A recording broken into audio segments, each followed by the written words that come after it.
देवकी, सुनाई नहीं खेते? कान खोल के सुन ला। अगर वही जय रहा के हो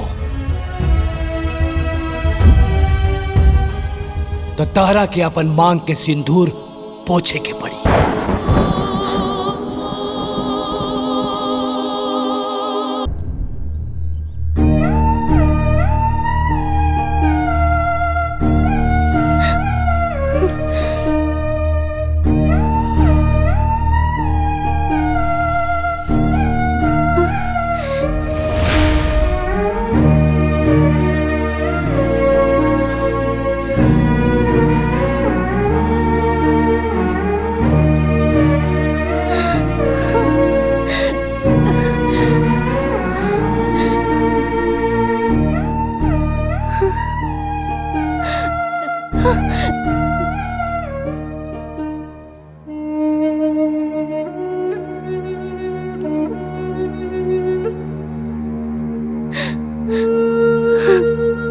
भागन है। पहले बाबूजी के साया सर से उठ गई और जब ससुराल आईनी ता घर के बंटवारा करवा देनी। अरे हमरा जितना अभागन बहू के हुई जेकरा के होकर सास ससुर के आशीर्वाद तक ना मिलल। हमनी के वैवाहिक जीवन माही बाबूजी के आशीर्वाद के बिना अधूरा बा।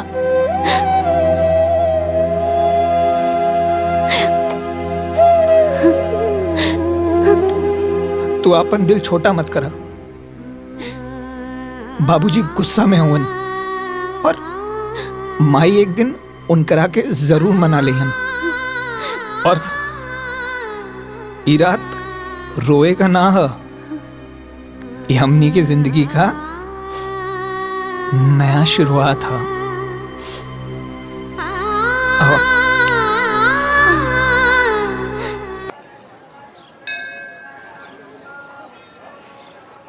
अरे यहाँ से चप्पल कहाँ गई?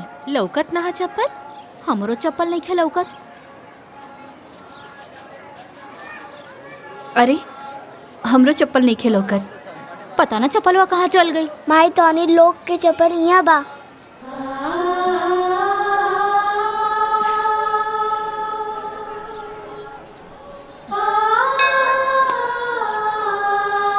बाबू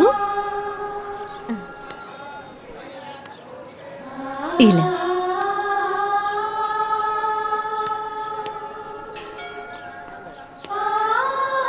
इला बेटा ला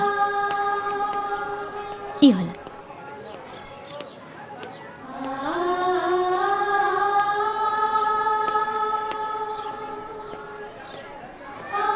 बाबू तोहर नाम का बा?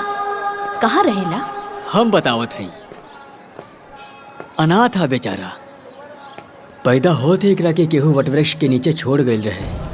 आधी रात के रोवत रहे त हम उठौनी हा। ई वटवृक्ष के नीचे हमरा के मिलल ना, यही खातिर एकर नाम हम बटुकनाथ रख देनी। तब से यहीं पड़ल रहेला। मंदिर के साफ सफाई के साथे साथे आवे वाला भक्तन के जूता चप्पल साफ कर देवेला। जौन कुछ भी वो देवेला ना उहे खाए पिएला। इला माई।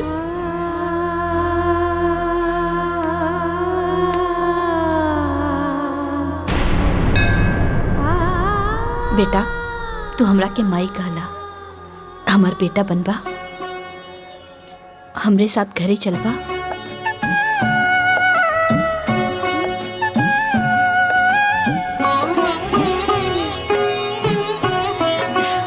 चला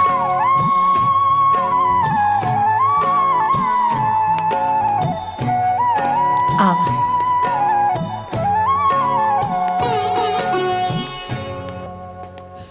क्रिकेट ना शाम के खेलल जाई।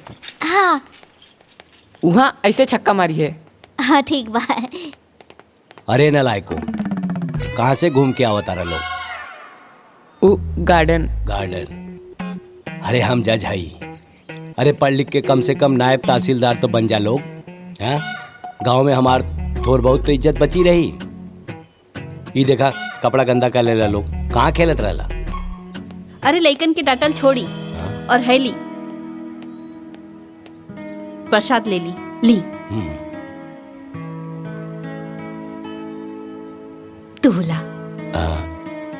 देवकी इलाइका के हो? एक नाम बटुक ना था, ई हमरा के मंदिर में मिलल। अनाथ है बेचारा। ए जी हमने के लगे 2 गो लइका बा, एगो और हो जाई। त्रिदेव जब भी हमरा के माई के बुललस है ना, हमरा के अशोक और ओमकार दिखाई देलस। हम अपने ममता के रोक ना पौली और एकरा के लिए आईनी। ठीक बा, जब माई अपन ममता लुटा देनी त बाबूजी भी अपन प्यार दे दी हैं, है ना बेटा? चला हम तो के मिलाओ तनी ई तोहार मझिला भाई आसो, गले मिला भैया से। ए हाँ आवा, अब इनसे मिला, ई तोहार बड़ भाई ओंकार। चला ओंकार गले लगा बेटा। ओंकार का हो गई लेकर रखी? हाँ एकर तेवर तो देखा। लइका है ना, समय के साथ बदल जाए। ठीक है चला, चल बेटा अंदर चल।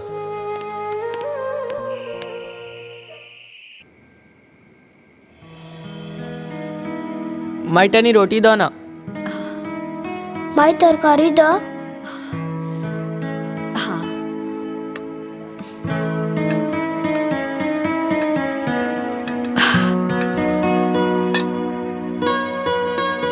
इला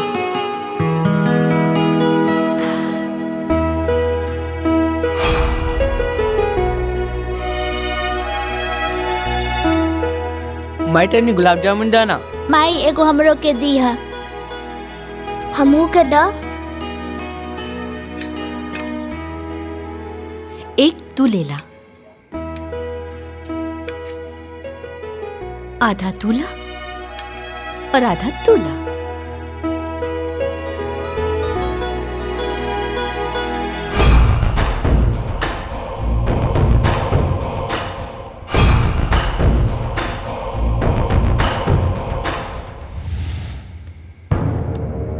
अरे माइक लगे हमने क्या सोते था, चलो उठ। ए अरे ओमकार सुत गइल बा ना, तोहनी के बिस्तर लागल बा, जा जाके सुत जा।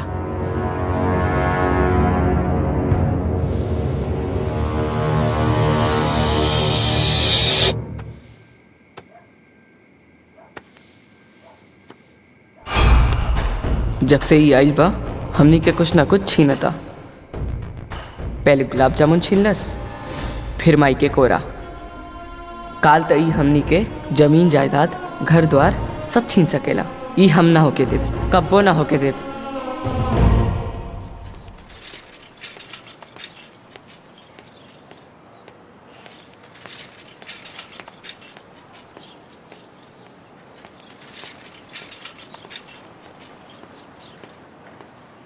रुकी चाचा।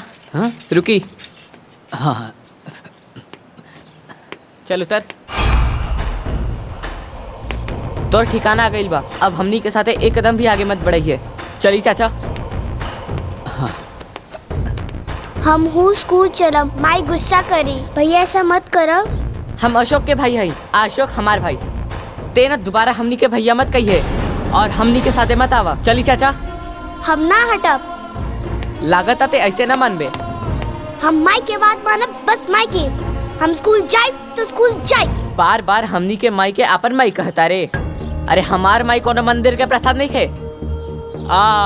हमरा लागत आते लात के भूत बाड़े, बतिया से ना मानबे।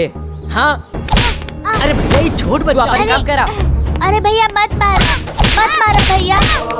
एकरा के मत मारो, जबरदस्ती भैया आपके मत मारने के भाई नहीं। अरे भैया रुको, बात सुनो। मत मारो भैया, मत मारो। मालकिन, मालकिन, का भाई? मालकिन ओमकार बाबू बटुक के मारत हुवन। का? हाँ मालकिन, वो आपस में लोग झगड़ा कर ले बाड़े। चली जल्दी।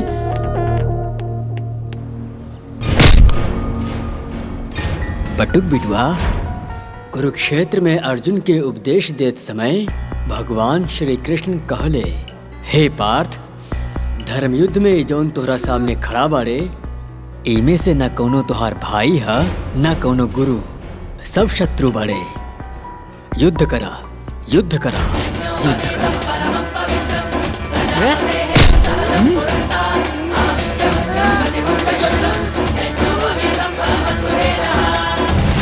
ओमकार, बटुक, छोड़ दा, छोड़, छोड़ ओकरा के।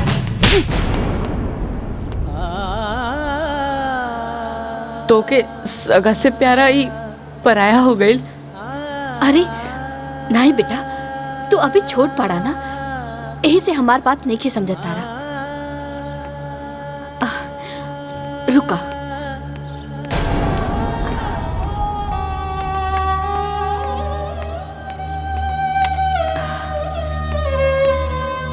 ओमकार बेटा, है 3 लकड़ी तू एक साथ तोड़ा।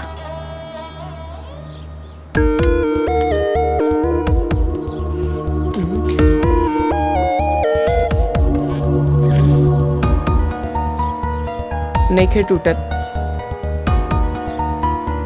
अशोक, तू तो तोड़ ले पाना, तोड़ा। नहीं के टूटत। हमरे बटुक के पास तो बहुत ताकत बा, वो तो जरूर तोड़ ली।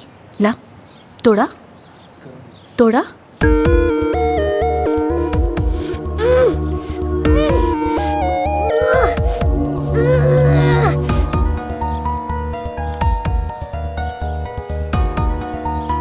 एक काम करा, इला एके तोड़ा।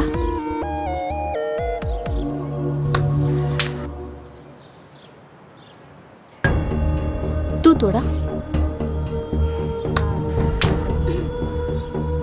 अब तू तोड़ा। ये टूट गए। हम तोहनी लोगन के इहे समझावल चाहत नहीं, अकेले रहबा तो केहू तोड़ दे, और तीनों एक साथ रहबा तो केहू ना तोड़ पाई। एकता में बहुत बल होला, बुझाइल? जी।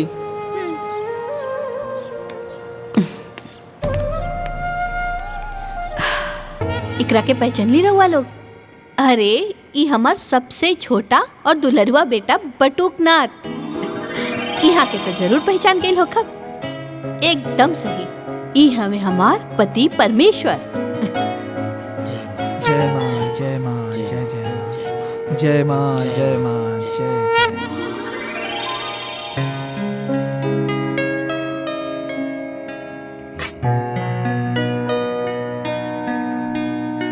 पाए लग बाबूजी।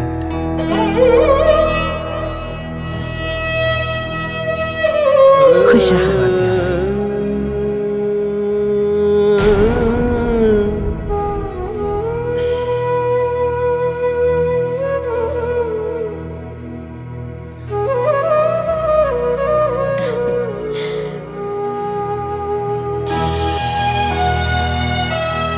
बोलो लक्ष्मी मैया की जय।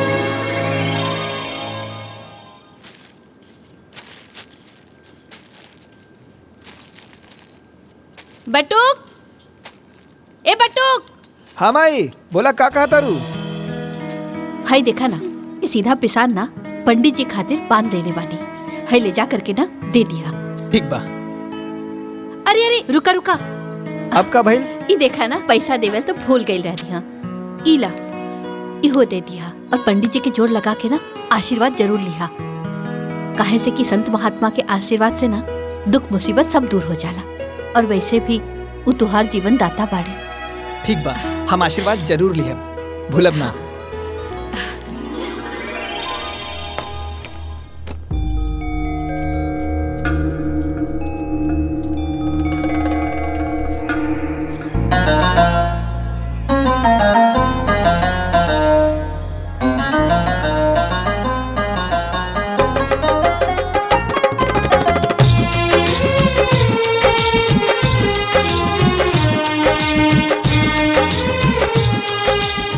भैया जी प्रसाद दी।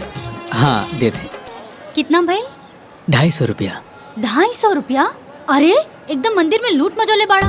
अरे सब कुछ महंगा हो गईल बाटे। हमरा की मत बतावा कि महंगा हो गईल बा। हमार बचपन एजा बीतल बा, ई कुल 10 रुपए में मिलत रहे। 250 रुपया लाई दी।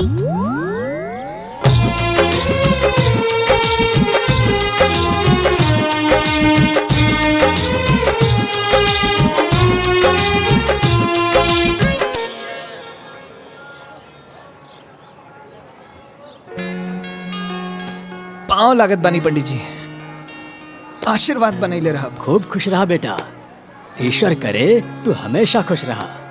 और ही बताओ बेटा, तुहार परिवार में सब ठीक बानू? जी। और तुहार माई के का समाचार बा? सब स्वस्थ निमन बा?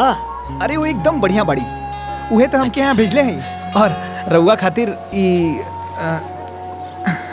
चढ़ावा भी देले बाड़ी। जथा नाम यथा गुण।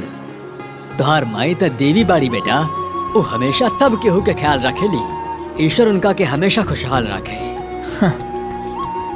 अच्छा पंडित जी, आज्ञा दी। खूब खुश रहा बेटा, खूब खुश रहा।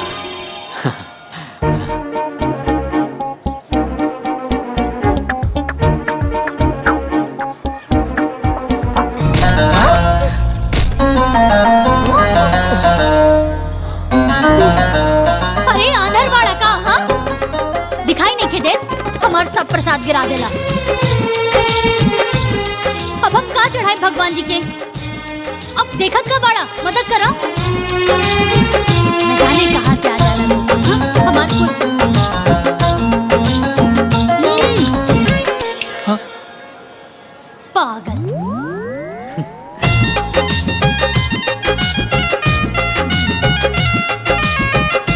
बटुक बेटा। जी पंडित जी। का सोचत बाड़ा? कुछ ना पंडित जी। पहचानलाई के रहली? के रहल? अरे ई उहे सावित्री रहली जौन अपना माई के साथे इहवा आवत रहे, आ तू जेकरा साथे खेलत रहला, कबो कबो लड़त भी रहला।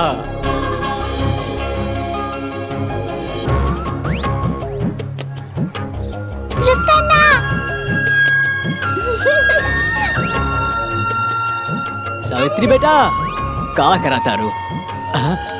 इला प्रसाद लेला। नहीं हमार, हम ना दे। अरे ना ना लड़ाई के, तोहरा खातिर भी बा। रुका, इला हाँ खेला। हाँ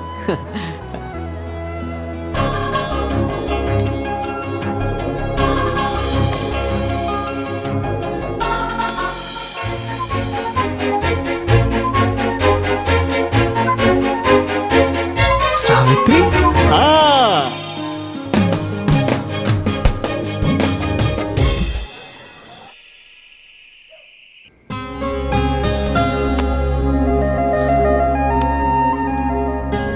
अरे आंधर बाड़ा का, हाँ दिखाई नहीं देत, हमार सब प्रसाद गिरा देला। अब हम का चढ़ाए भगवान जी के?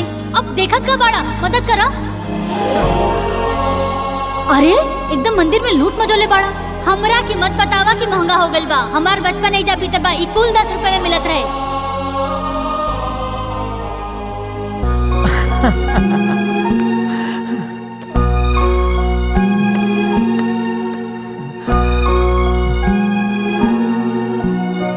अरे खाना।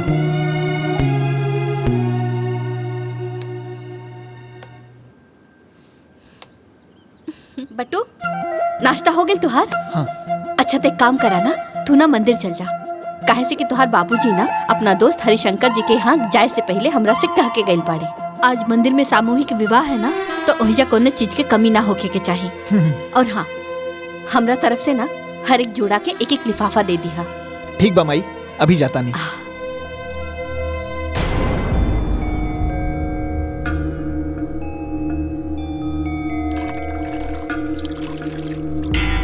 हला ठीक है।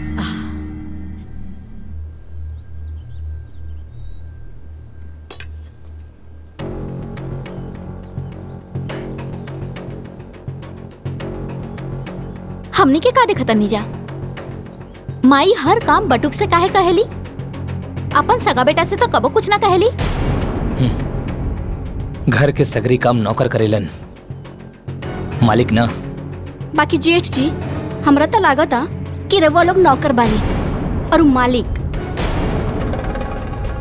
चली दीदी, ई बात ना इन्हें लोग के समझ में नहीं खे आई।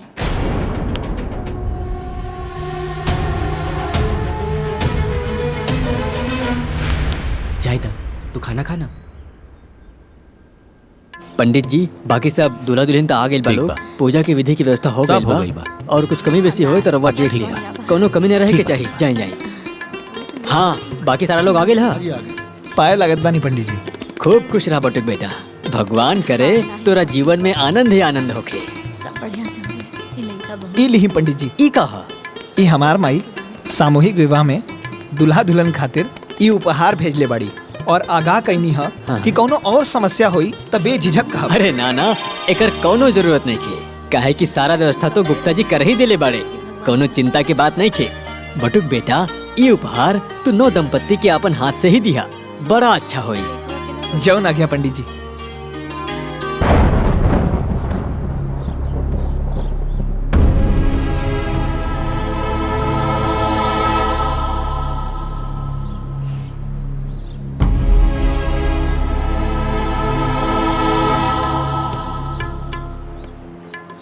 हाँ सोनू, ठीक। हाँ। सुधीर, वंशिका। मोनू, प्रिया। ठीक बा। रवि, सावित्री। ई लड़की के गार्जियन के बा? हम बने पंडित जी। दूल्हा कहाँ बा? अभी ना आयल बड़े पंडित जी, औते हुई थोड़ा देर और इंतजार कर ली। बियाहे के मुहूर्त निकलल जात बा। जाई जल्दी जाई, ओकरा के बुलाई। अच्छा पंडित जी, हम देखत बानी।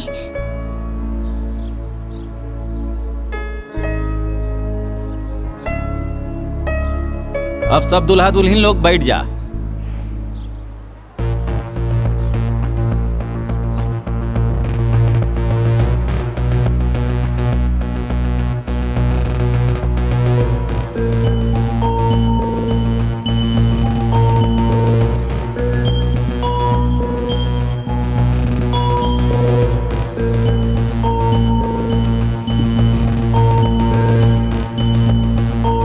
कहाँ रह गई अमिले? हाँ राम प्रसाद जी, अरे का भइल? रवा लोग अभी तक ना आई नहीं? अरे हम ही शादी ना करब। का शादी ना करब? ना। तई बात पहले ना बतावे के रहल ह। ठीक बा, रखी फोन। अरे का भइल? दुल्हा कहाँ गइल? कुछ पता चलल? ना पंडित जी, कुछ पता ना चलल। सगरो ढूंढनी है, कहीं कुछ पता ना चलल। पता चल गई, वो लोग अब ना आए वाला बा। का? काहे कि लड़का भी ब्याह करे से मना करत था। हे भगवान, ये का हो गए? अब हम का करी? हमार तो नसीब में फूटल बा। कैसे कुल बनलो काम बिगड़ जाता हमार। धीरज रखा, सब ठीक होई। अरे हो सकेला कि सावित्री बिटिया के नसीब में ऐसे बढ़िया वर लिखल होए।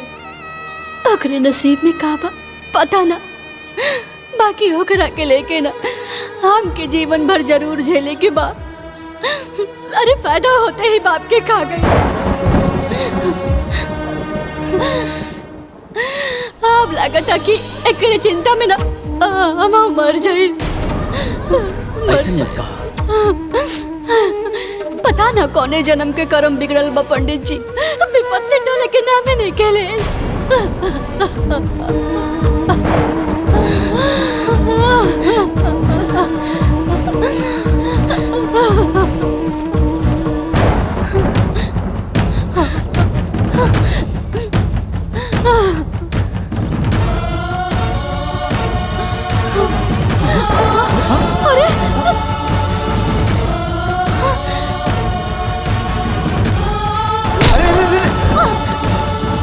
ई का कर बड़ू? ई ठीक ना बा। छोड़ा हमरा के, हम दादा नहीं छोड़ा हमरा के, हमार मर जाएली ठीक होई। अरे ऐसन करल का सोचल भी पाप होला। हम तोरा के ना करे देब। हमरा के ही पाप पुण्य के बारे में कुछ नहीं के पता। हमरा के तो बस इतना पता बा कि हमरा मरला पर ही हमार परिवार से विपत्ति टली, हमरा के मर जाएगा। अरे ऐसन मत बोला, भगवान पे भरोसा रखा। भगवान के घर में देर बा, अंधेर नहीं। वो तोहार हर समस्या का समाधान खोजले हुई है और इस संसार में बहुत नेक लोग बाड़े। देखिए एक दिन केहू ना केहू तोहार हाथ थाम ले। इस संसार में ऐसा केहू ना होला जे बेसहारा के सहारा दे सके। केहू नहीं खे ऐसा, केहू नहीं खे ऐसा। अरे नहीं नहीं, अभी भी इंसानियत जिंदा बा। बहुत लोग बाड़े। तका तो हमार सहारा बन सकेला।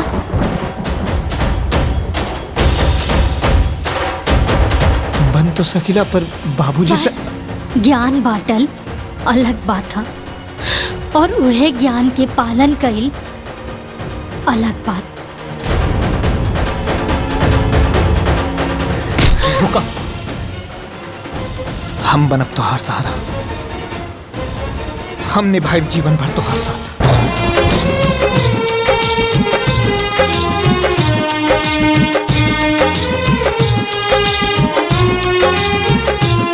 अब वर वधू एक दूसरा के गला में माला डालिए। ओम वक्रतुंड महाकाय सूर्यकोटि समप्रभ निर्विघ्नं कुरु मदेव सर्वकार्येषु सर्वदा।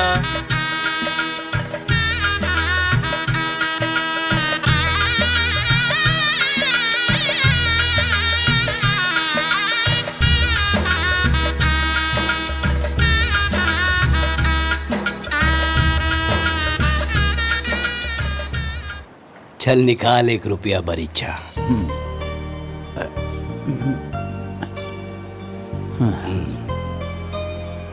आज से तोहर बेटी हमार घर के बहू भइल और हमार बेटा तोरा घर के दामाद। ठीक रही ना?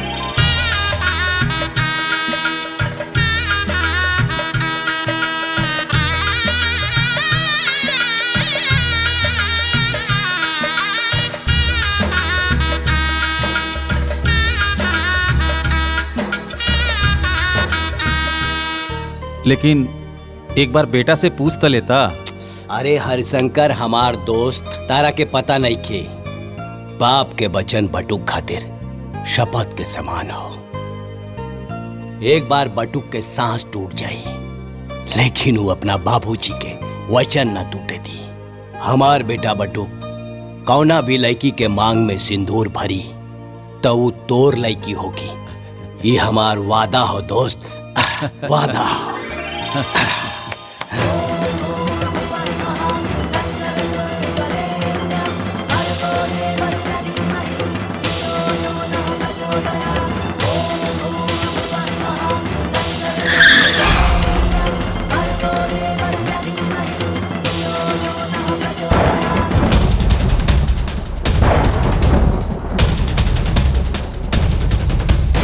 अच्छा, बाबूजी के बड़ा नाच रहे ना करा पे। अब बाबूजी के पता चली कि कितना लायक बा और कितना नालायक बा।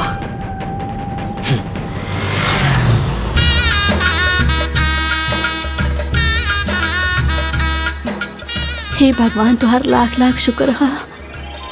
ई का 1 रुपए के सिक्का? अरे भाग्यवान, ये 1 रुपया के सिक्का ना, भरीचा हो भरीचा। हम अपना बटुक के बियाह तय कर देनी अपना दोस्त हरिशंकर के बिटिया से। बहुत बढ़िया कहनी है बाबूजी। सगुन तो सगुन होला, चाहे 1 रुपया हो चाहे 1 लाख रुपया का हो। अब हमरा समझ में आई कि रउआ रोज सवेरे सवेरे अपना दोस्त के घरे काहे जात रहनी है। अपना दोस्ती के रिश्तेदारी में बदले। चली, बटुक के बियाह तय हो गई। बियाह तय ना भइल बा, ऊ बियाह क ले बा।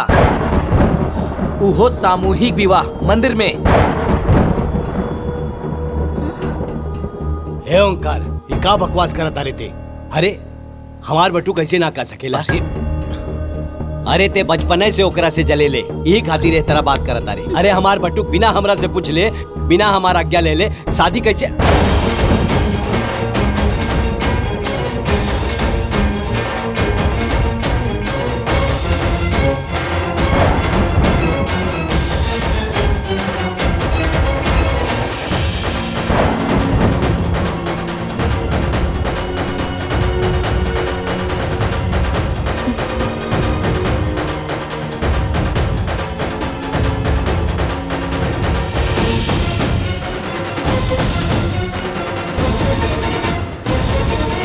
बाबूजी खबरदार,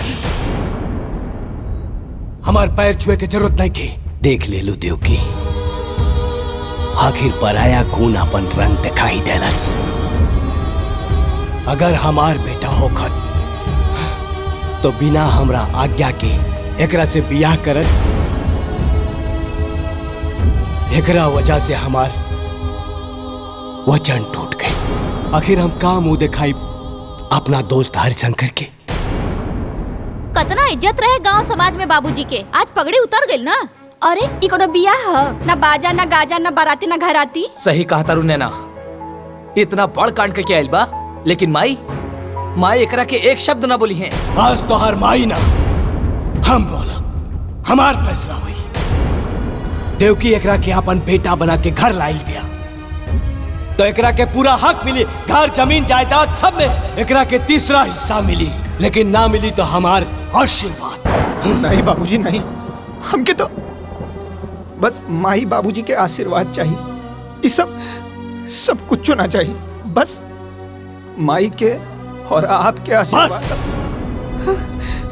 देवकी हमी घर में बंटवारा हुई, सिर्फ बंटवारा। बाबूजी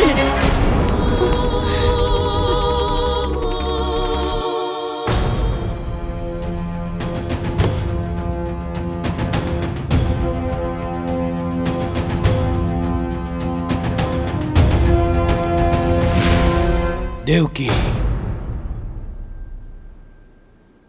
गलत हिस्सा में खड़ी बढ़ू, अपना हिस्सा में आवा।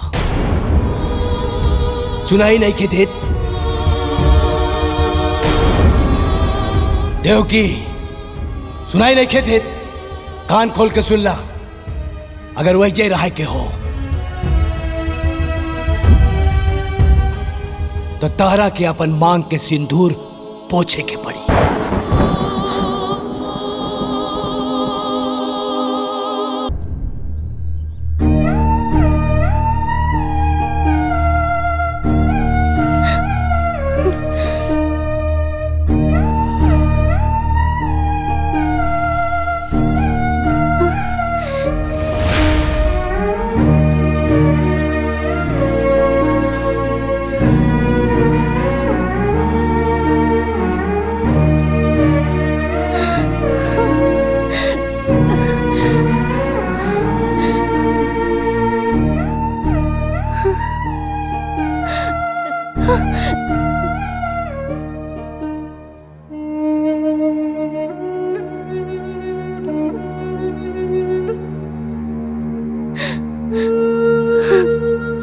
भागन है। पहले बाबूजी के साया सर से उठ गई और जब ससुराल आईनी ता घर के बंटवारा करवा देनी। अरे हमरा जितना अभागन बहू के हुई जेकरा के होकर सास ससुर के आशीर्वाद तक ना मिलल। हमनी के वैवाहिक जीवन माही बाबूजी के आशीर्वाद के बिना अधूरा बा।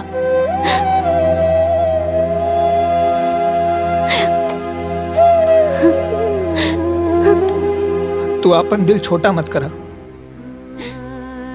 बाबूजी गुस्सा में होवन और माई एक दिन उनकरा के जरूर मना लेहन। और ई रात रोए का ना है, ये हमनी के जिंदगी का नया शुरुआत है।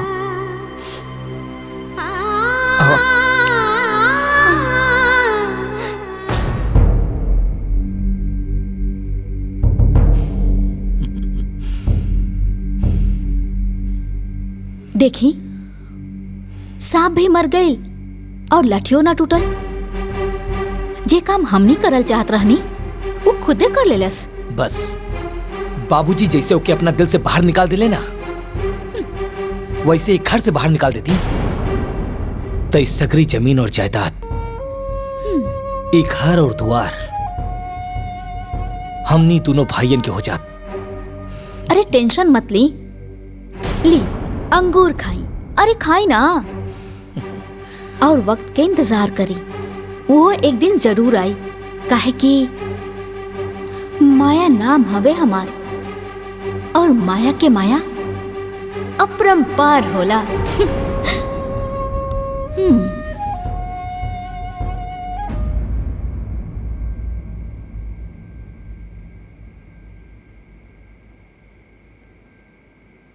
तू काहे मुंह फुला के बैठल बाड़ा?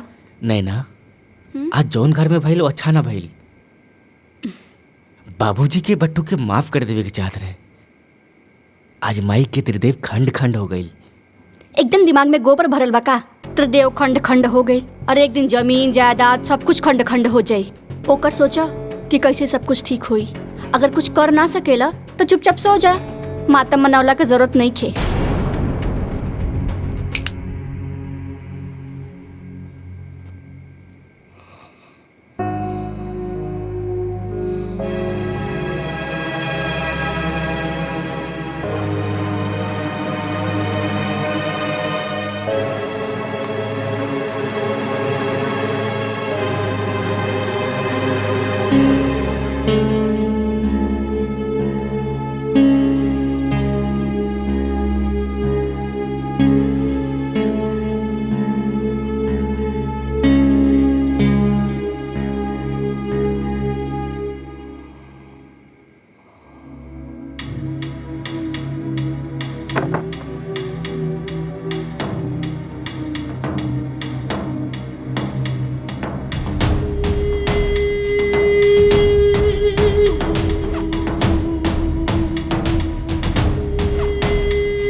प्रणाम अम्मा जी। खुश रहा, जुग जुग जिया।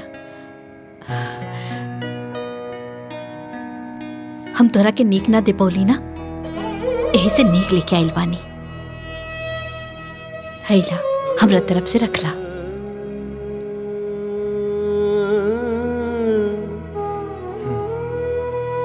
रखला ना।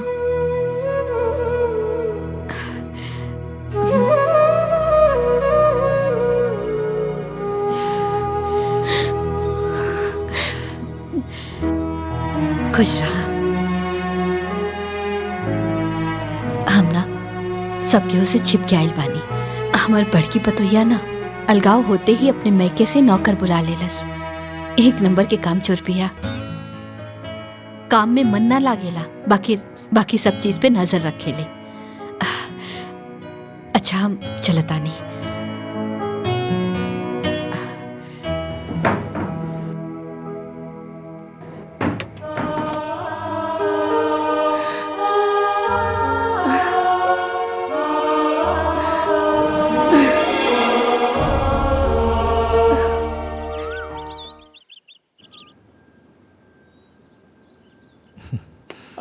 राजेश। हाँ भैया।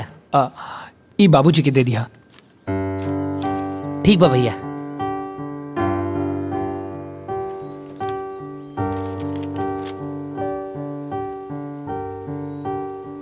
ली बाबूजी चाय पी ली। हाँ रख दा।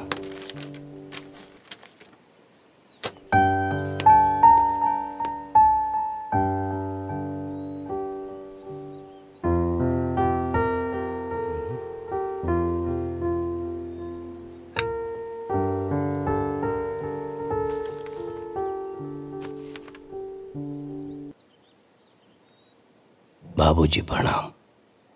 आपका बटुक। ए छोटकी जी जेठानी जी बोली।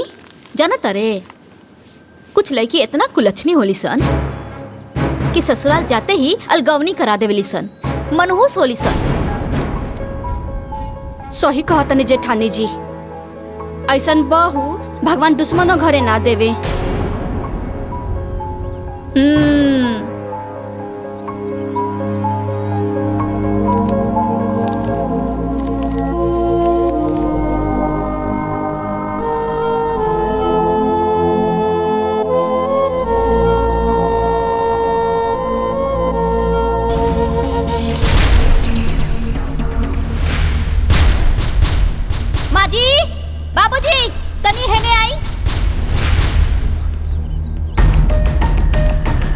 बहू ये देखी सारा कचरा गोलिया के और हमनी के ओरा करके चल देलस महारानी।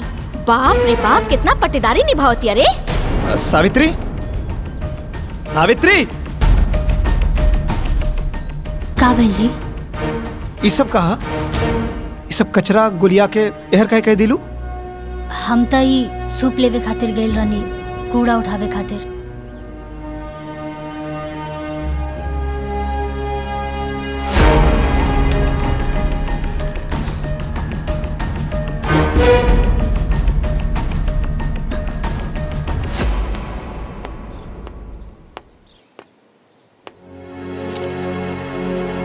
जयप्रकाश, बाहर आवा।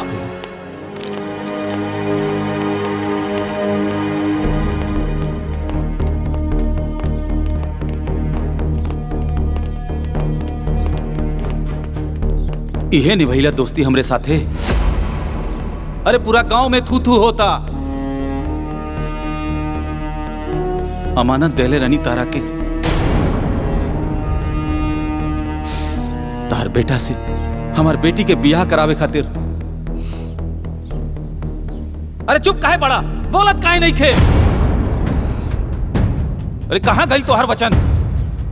कहानी की एक बार पटुक से पूछ ला, लेकिन ना।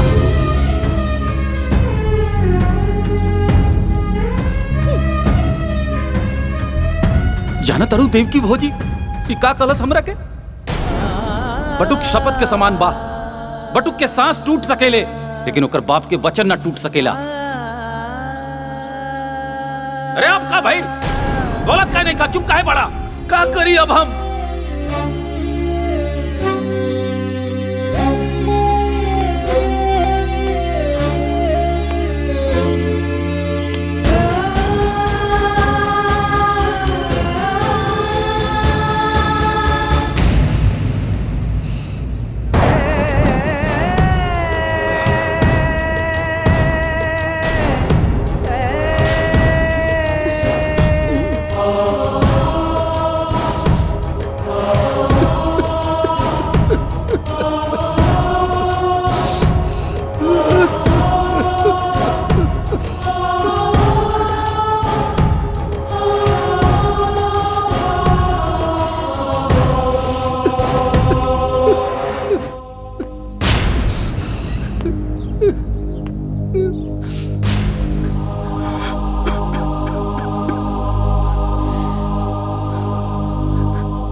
आंसू के कई रूप होला देव की, दुख के अलग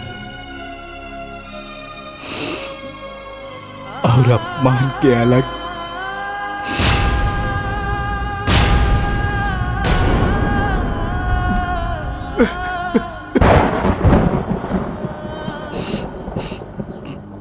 दुख के आंसू पिया जाला,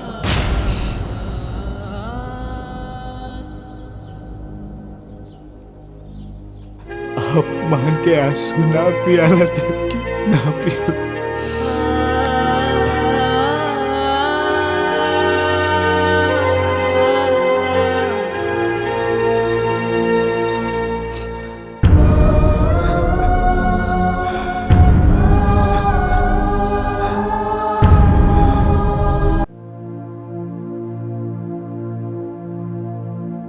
आज हमार वजह से पहली बार केहू घर में घुस के बाबूजी के इतना सुना के गई। आज तक पूरे गांव में केहू हमार बाबूजी के कुछ ना कहले रहल। बड़ा इज्जत रहल बाबूजी के। ए जी, ई बात का लेके रहुआ अपने आप के मत कोसी जी, मत कोसी। केहू के अपमान कहिला से केहू देवता के महिमा कम ना होला। और बाबूजी, बाबूजी त देवता हन और हमेशा रही हन। हाँ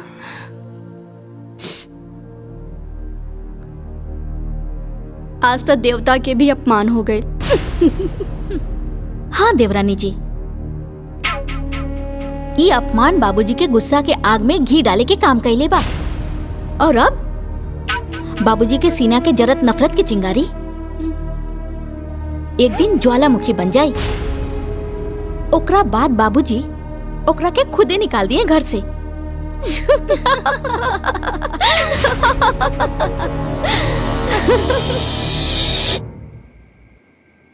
रामू एक गिलास पानी लावा।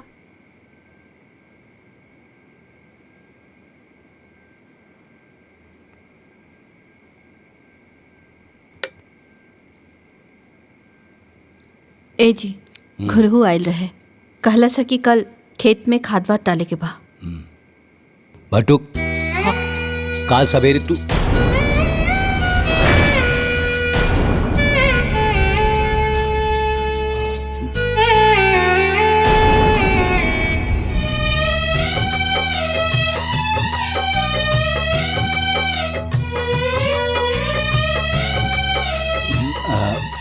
ओंकार काल सवेरे तू ब्लॉक पे चल जाइया और वजह से 4 बोरिया यूरिया 2 बोरिया डाई ले लिया।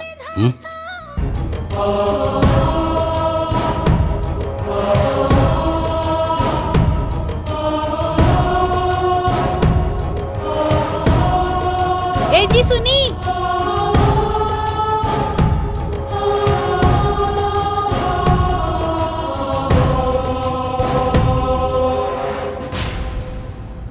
सुनी जी।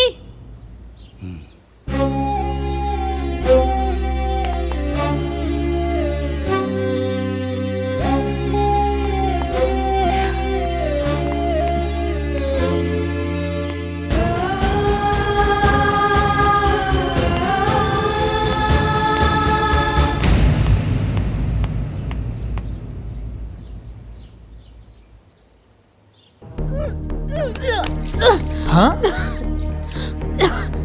का भइल हो? तबीयत तो ठीक बानू? उल्टी? ई उल्टी कोनो दिक्कत ना आजी, बल्कि खुशखबरी है। हम माई बने वाला बानी और रहुआ बाबा। सावित्री,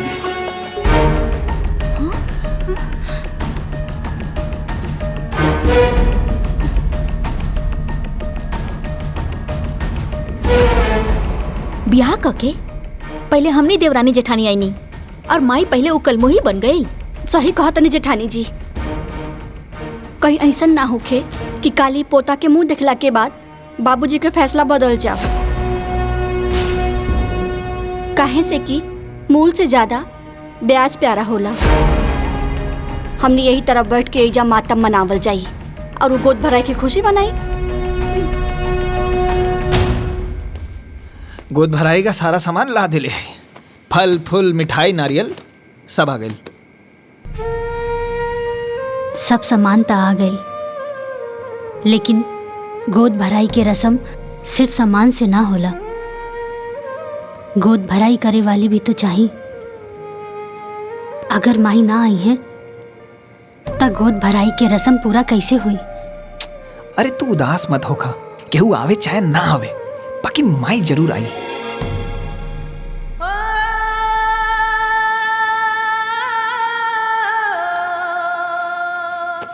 लाई पैर दबा दे।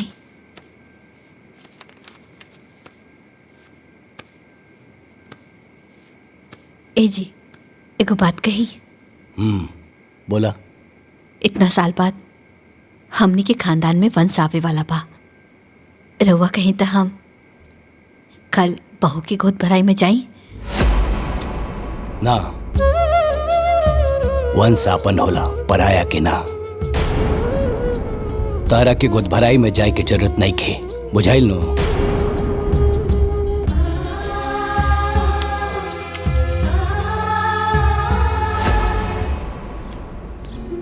ए दीदी, हाँ आज हमरे छोटकी पतोहिया के गोद भराई है तो जरूर रहिया। अपने बिटिया के भी जरूर ले ले आइया। बहुत बढ़िया नाचे लेना। ठीक बा दीदी।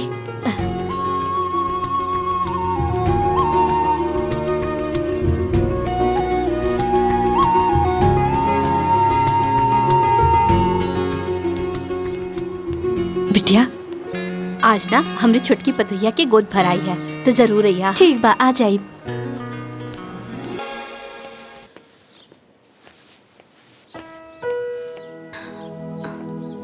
अरे रे रहेदा, खुश रहा।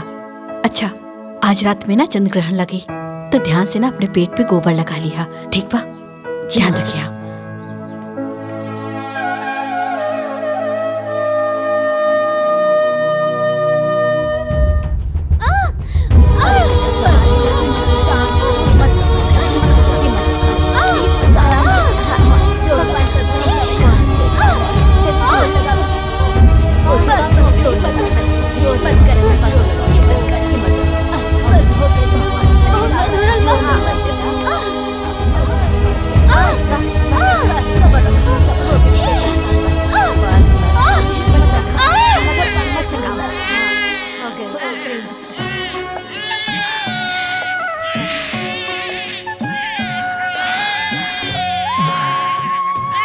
हे भगवान, बेटा भैला, बेटा भैला, बेटा भैला, बेटा।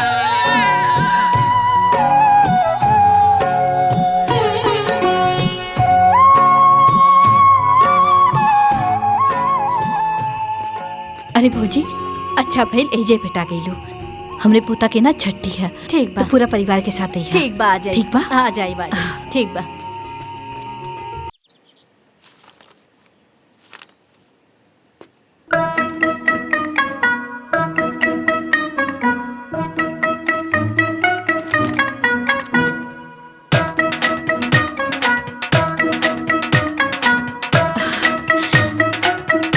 ए जी, कृष्ण भगवान के जन्म कृष्ण पक्ष अष्टमी के दिन भइल रहे ना?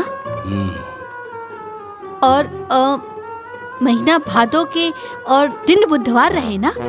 अनहरिया में झमाझम बारिश होत रहे। का बात है, आज भगवान श्री कृष्ण के जन्मदिन बहुत याद आ रहा बा। नहीं नहीं, और रउआ का अखबार में लगल बा? चाय पी ना, ठंडा हो जाए। हाँ हाँ।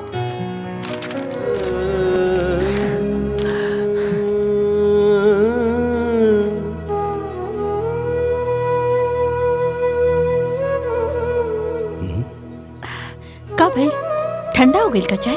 ना ना, ठीक बा। माई इशारा दे देली कि लड़का का नाम का रखी। एकर नाम कृष्णा रही, कृष्णा। कृष्णा।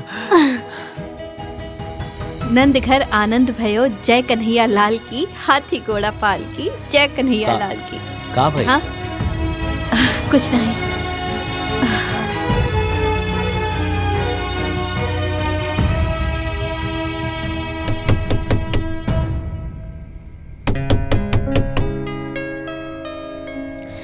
ले ले ले ले ले ले बापू मेरा।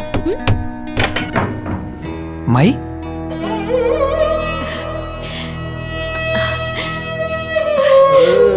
इना चांदी के कंगन बाबू खातिर लाइल बानी, पहना दिया। हाँ आ बेटा। अरे बाप रे बाप, वाह रे हमार किस्मत। भगवान हमरे जैसन किस्मत ना केहू के ना दे। पहले पतों से छिपके मिले ही नहीं, और आज अपने पोता से। अरे दादी, दादी है। हाँ हमरा के दादी पुलबा ना? हाँ रोता।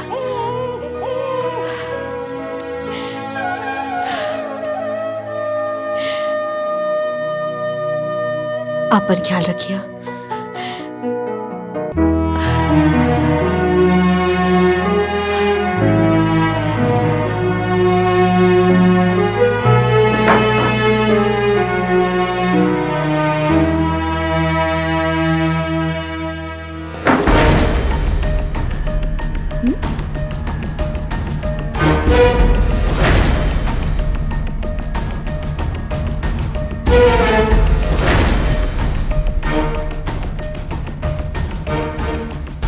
माँ जी के पोता खातिर प्यार एक दिन हमने खातिर बहुत घातक हो सकेला।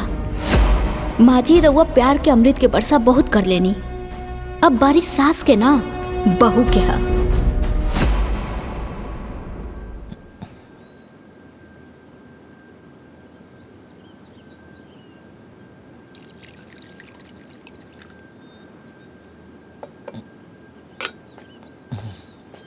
ए रामू, तनी चापाकल से हमार नहाए खातिर एक बाल्टी पानी ले आवा।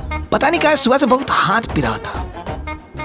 ठीक बा, लेकिन ई बात मालकिन के ना पता चले के चाहिए, ना तो अपना घर से हमरा के भगा दी है। अरे अरे ना पता चली, सब लोग कमरे में बा। तू जो। ठीक बा।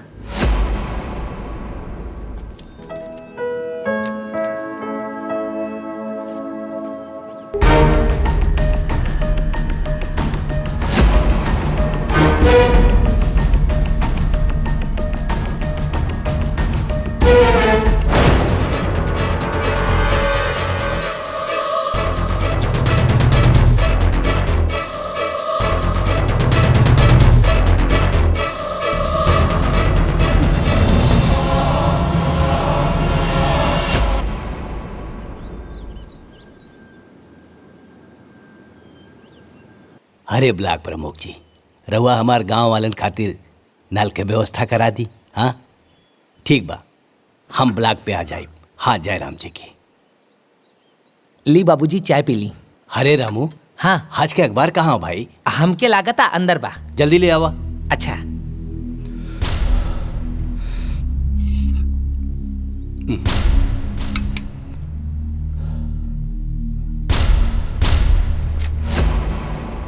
बाबूजी प्रणाम। आपका बटुक।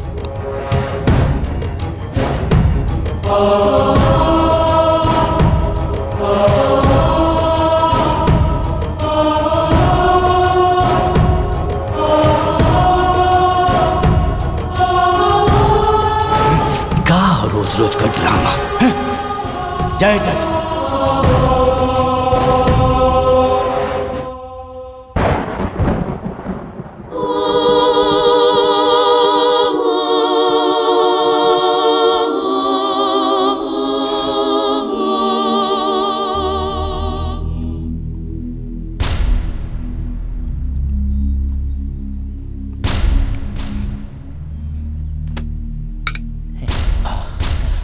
काबिल बाबूजी। बाबूजी चक्कर का होता? चक्कर होता? ओमकार भैया, अशोक भैया, मालकिन, भाई जल्दी आए। देखिए बाबूजी के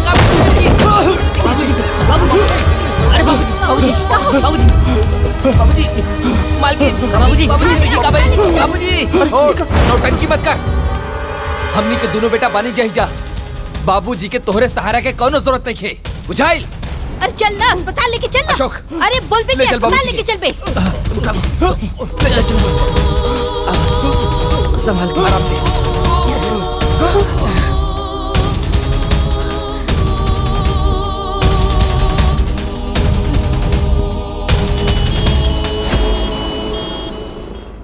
ओह माय गॉड, मेरा शक सही निकला। चाय में जहर था।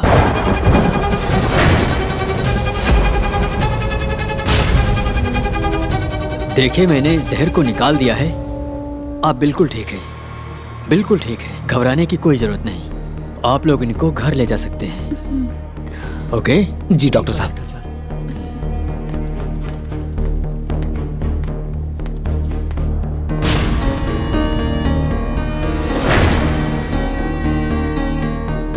का रामू, चाय में जहर के में ले रहे? ना मालकिन ना, चाय में जहर हम ना डलनी, बस बाबूजी के चाय लेके गई रहनी। तो किचन में केहू औरो आइल रहे का? हाँ, बटुक भैया आइल रहले।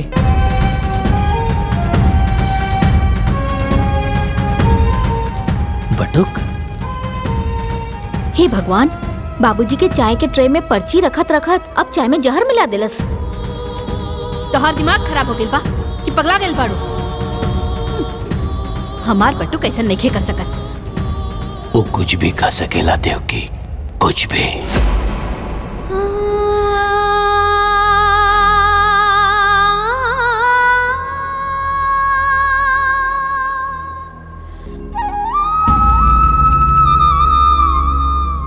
हे भगवान, हमार बाबूजी के कुछ ना होके देव। चाहे हमार जान ले ली, बाकी हमार बाबूजी को एकदम ठीक कर दे, एकदम ठीक कर दे। बटुक! बाबूजी, बाबूजी। का भइल? विश्वास नहीं के होत हमरा की जिंदा देख के? अरे हमरा के का पता रहल कि हम अपना ही घर में सांप पाल रहल बानी जौन एक दिन हमरा के डसी। अरे आशीर्वाद ना देनी तो चाय में जहर मिला दे लेते। ना बाबूजी ना, ऐसा मत कहा। हम तारा चाय में जहर नहीं के डलने बानी। हम जानता नहीं तो हमार भगवान जानत। भगवान होके या इंसान ते केहू के भी धोखा दे सकेले। आपन खून आपन ही होला।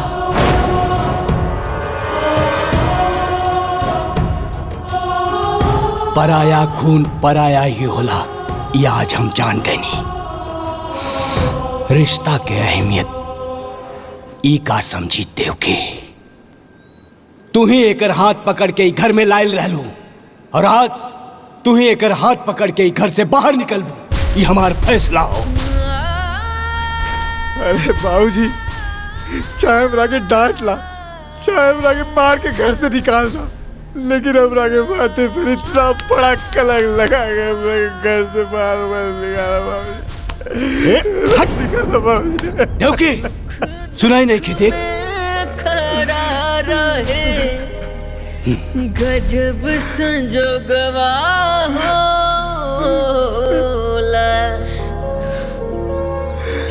दुनिया में सबसे प्यारा अपन लोगवा होला।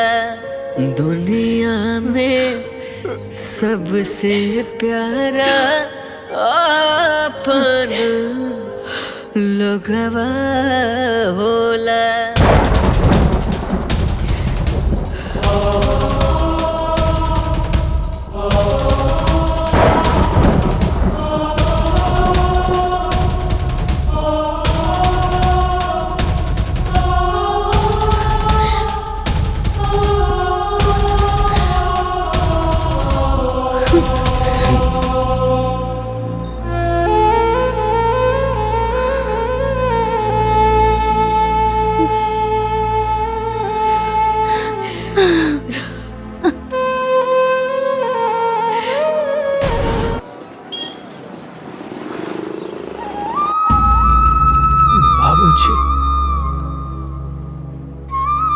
बाबूजी, बाबूजी। देखिए, खाना पीना ना खाने की वजह से इनको बहुत कमजोरी आ गई है। इनको 2-4 दिन हॉस्पिटल में एडमिट करना पड़ेगा। इलाज में खर्च बहुत आएगा। फिलहाल आप 20,000 काउंटर पर जमा करवा दीजिए, बाकी मैं देखता हूँ। ठीक है डॉक्टर साहब।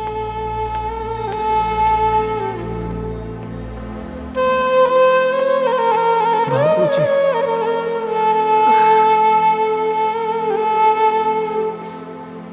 बाबूजी,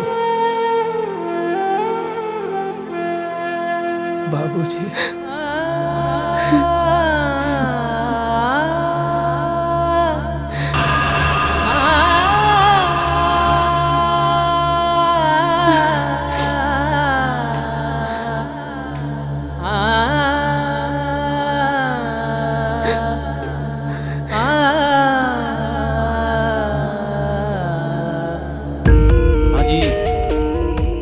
अरे रउआ चिंता ना करी, हो जाई। हाँ हाँ, बैठिए।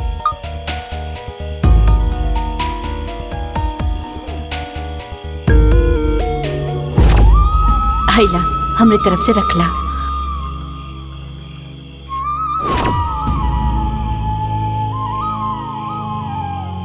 एके बेचे के बा।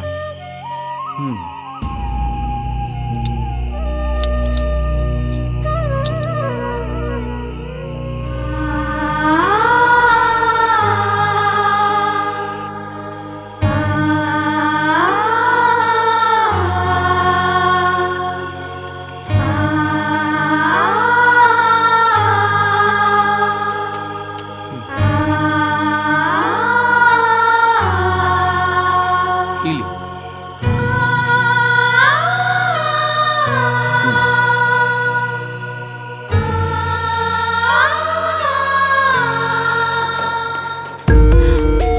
सुनी भैया,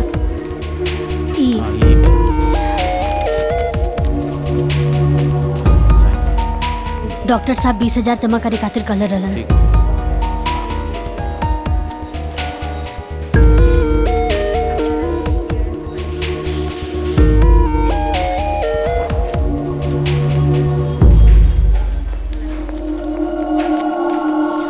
डॉक्टर साहब, अब तबीयत कैसन बा? हमने उनका इलाज शुरू कर दिया है, लेकिन हो सके तो उनके बाबूजी को बुला लीजिए, क्योंकि वो बार बार उन्हीं की रट लगा रहे हैं। हो सकता है कि उनका आना दवा से ज्यादा काम करे।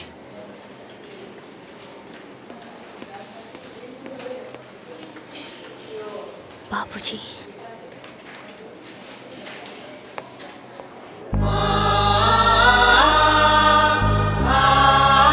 बाबूजी, बाबूजी। का करी? बाबूजी के कैसे लेके आई, कुछ समझ में नहीं के आवत। बाबूजी,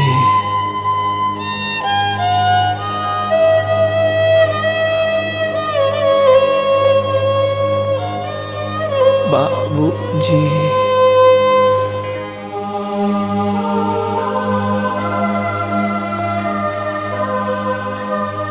सावित्री बिटिया, बटुक कैसन बा?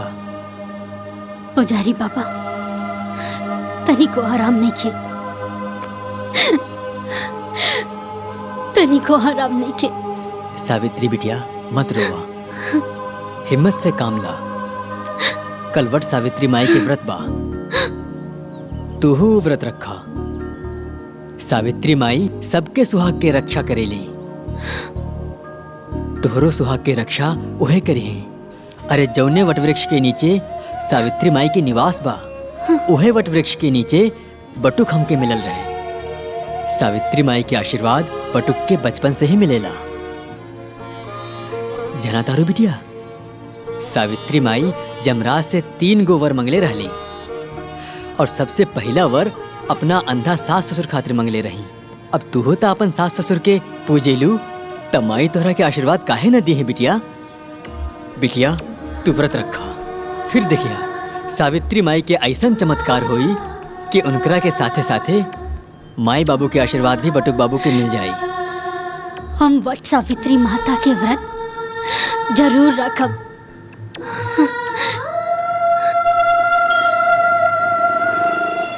घर में 2 गो बेटा बा, अपने मेहरारू के साथ टीवी देखत रहिए, अपने माई बाबूजी के साथ अस्पताल ना आ सकेला। आज हमार बटुक होत ना।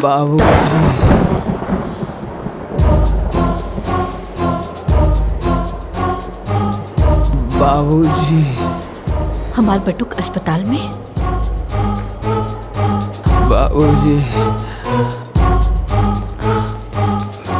डॉक्टर साहब, एक हाँ बोलिए, इलाका के का भइल बा? कोई बीमारी नहीं है, उसे कोई सदमा लगा है, इसीलिए काफी कमजोर हो गया है। बेहोशी की हालत में भी बाबूजी बाबूजी बोलता रहता है। बाबूजी, सुख दुख पता नहीं कैसा निर्दयी बाप है इसका कि एक दिन देखने तक ना आ सका। Excuse me. बाबूजी, दुनिया में हमार आत्मा तो आज भी माने के तैयार नहीं खे। हमार बटुक ऐसा कुछ कर सकेला, ओकर बाबूजी ओकरा पर विश्वास नहीं खे करत। इससे बड़ा सदमा और का हो सकेला। हमार पतोहिया सब परेशानी अकेले सहलस। हमार पोता कहाँ होई, केकरा पास होई? हमार पोता ए जी दुख में दुश्मन के पास भी चल जाला। आज तक रवा जौन कुछ भी कहली हम मना न कैली। आज हम रवा से हाथ जोड़ के विनती करतानी, हमरा पतो और पोता के पास जाए दी।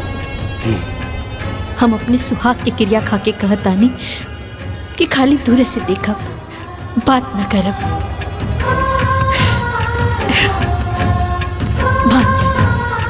हम विनती करत आनी, मान जाए। बाबूजी।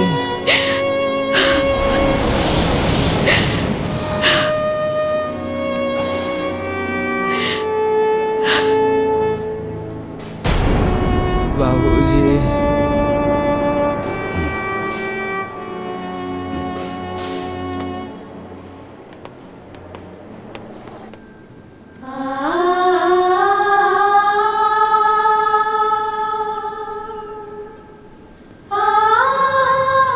लोग ईश्वर से सब कुछ मांगेला, बाकी हमनी खातिर तरवा लोग ही ईश्वर बानी। हमनी के आपन आशीर्वाद दे दी, हमनी के आपन आशीर्वाद दे दी। हम जाना तानी कि राहुल आशीर्वाद के बिना हमनी के जीवन कबो सुखी ना रही।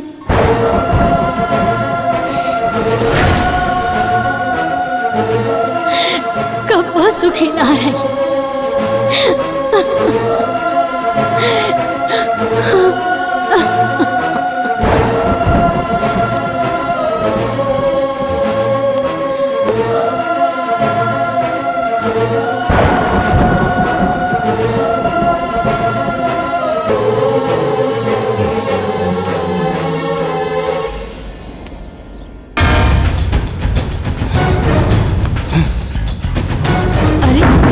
करता मेरे को। अरे सुनी,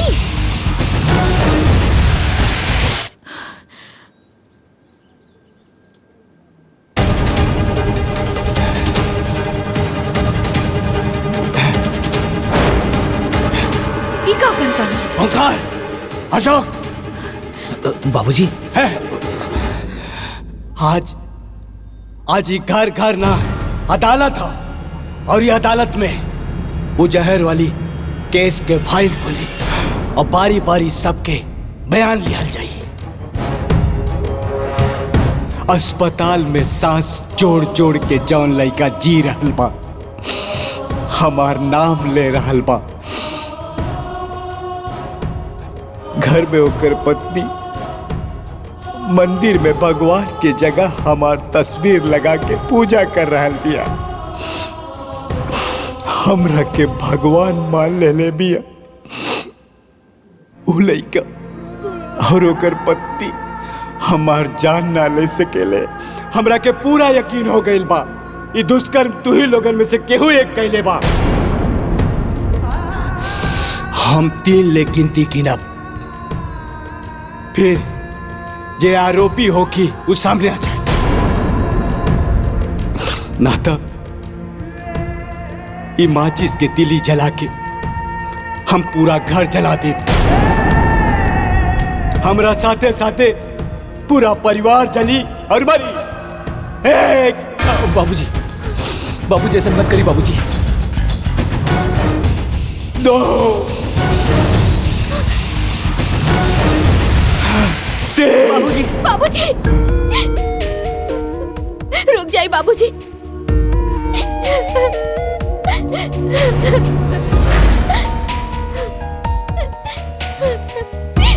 ये महापाप हमरा से हो गए बाबूजी, हमके माफ कर दी।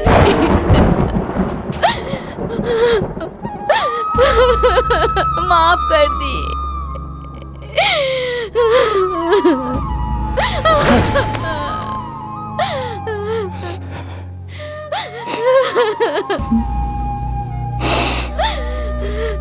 ये पाप ते काहे कैले रे पापी, काहे कैले? बाबूजी हम लालच में आ गए रहनी।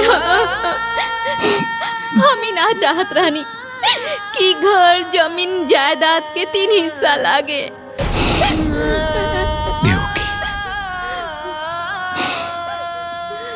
हम जज रहनी,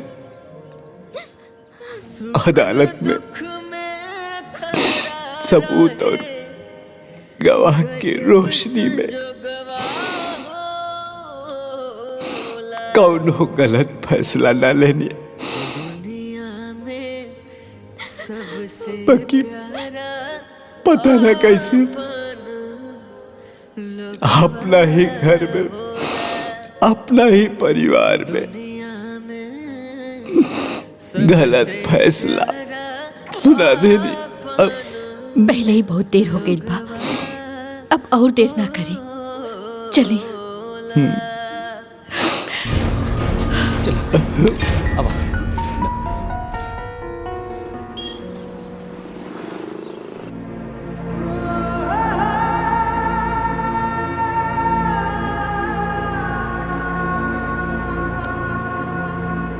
देखिए सावित्री जी, हमने बहुत कोशिश की, मगर हम डॉक्टर हैं, भगवान नहीं। इनके पास समय बहुत कम है, इनको घर ले जाइए। अब इनको मेडिकल नहीं, कोई चमत्कार ही बचा सकता है। I am sorry. डॉक्टर साहब, हाँ, डॉक्टर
माई, आज हमहू तोहार व्रत रख ले बानी।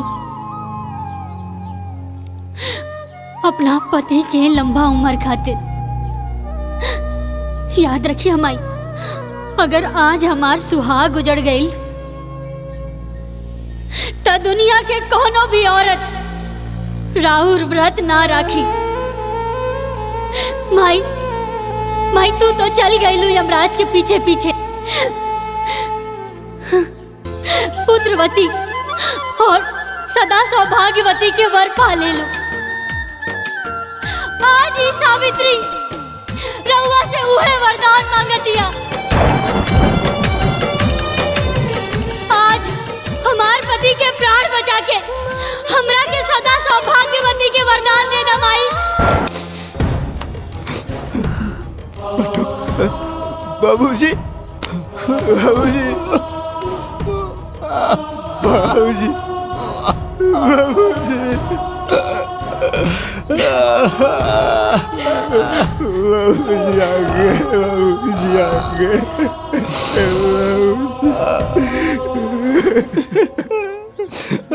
बेटा, अच्छा बुरा पहचाने में हमरा से बहुत देर हो गई, हो सके तो हमरा के माफ करना बेटा। ना बाबूजी ना,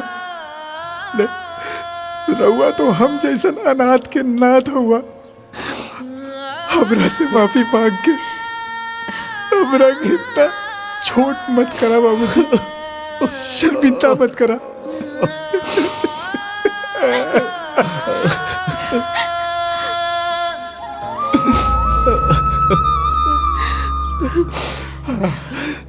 बहू, हम तोरो बहुत बड़ गुनाहगार है। तू दोनों बियाह का के आइला तो हाथ पसार के तू लोगन के स्वागत करे के रहल, लेकिन हम अभागा बाप तू लोगन के धुतकार के ही घर से निकाल देनी।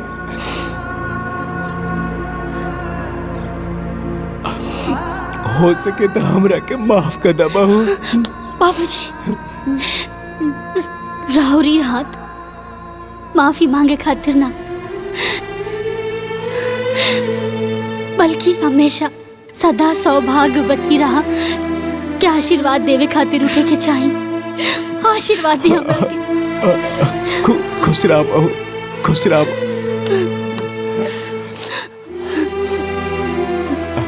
देवकी, हमार बेटा और बहू हमरा साथे रही, हमने के सब साथे रह जाए। पंडित जी नहीं, हाँ, संभाल के।